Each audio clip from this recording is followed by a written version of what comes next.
Good morning, everyone. I am Casey Rico, and I am the one assigned to discuss to you about portfolio assessment. But before we proceed about portfolio assessment, I have a question for you. What is portfolio assessment in your own understanding or in your own opinion? What is portfolio assessment? Anybody? Okay. A portfolio assessment is a collection of student works that are associated with standards you are required to learn. This collection of work is often gathered over a long period of time to reflect what you have learned, what you have taught.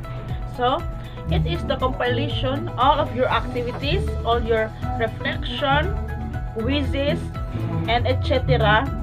that compile in your portfolio and once you compile it into your portfolio, all your activities, this is what we call now a portfolio assessment. Now, what is the purpose of portfolio assessment? Anybody can guess what the purpose of portfolio assessment? Okay, let's proceed. The purpose of portfolio assessment, it enables students to reflect their real performances, to show their weak and strong demand, and to observe students' progress during the learning process and encourage students to take responsibilities for their own. So meaning, after compiling your portfolio assessment, the teacher can determine easily where the student they are capable of what kind of activities. The teacher also determine that this child or student are strong enough with this kind of learning, and she or he can also determine a child where he is weak for this kind of activities. So the teacher can now reflect the real performances of the students.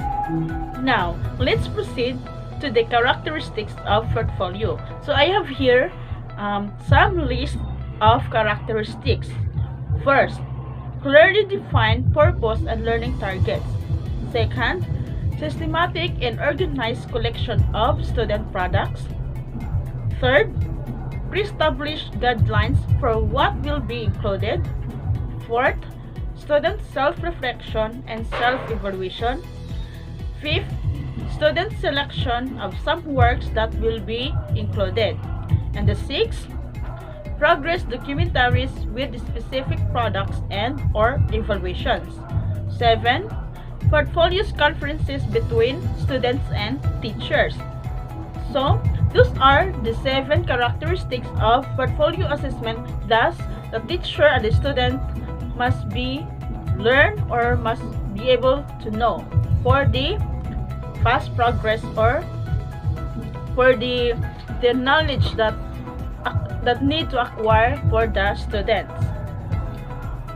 Now, after knowing the characteristics of the portfolio assessment, I have here the steps in planning and implementing portfolio assessment. Of course, this is the very important in doing portfolio assessment.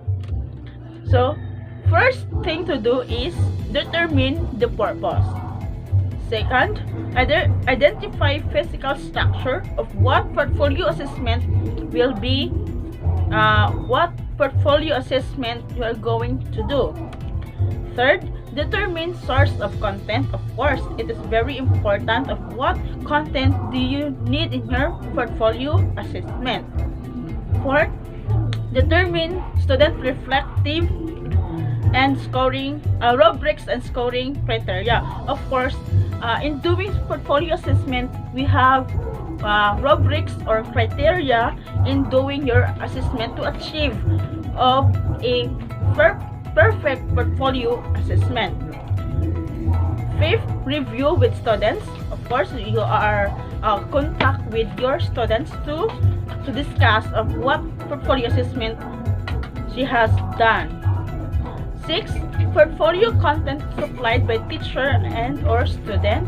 7.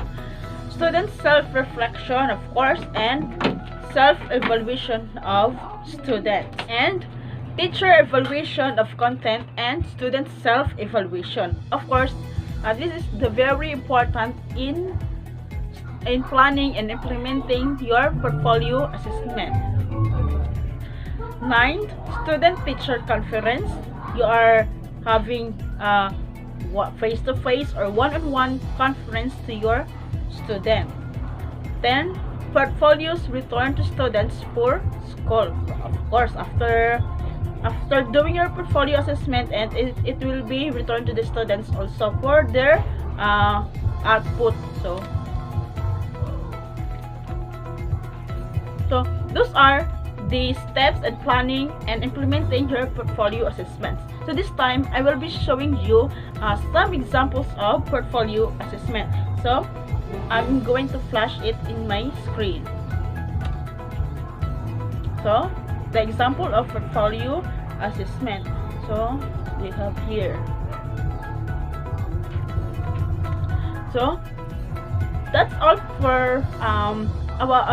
for portfolio assessment. So I know there are a lot of explanation, there are a lot of theories in making portfolio assessment, and I hope this discussion, the one who sees my video, I am hoping that they can learn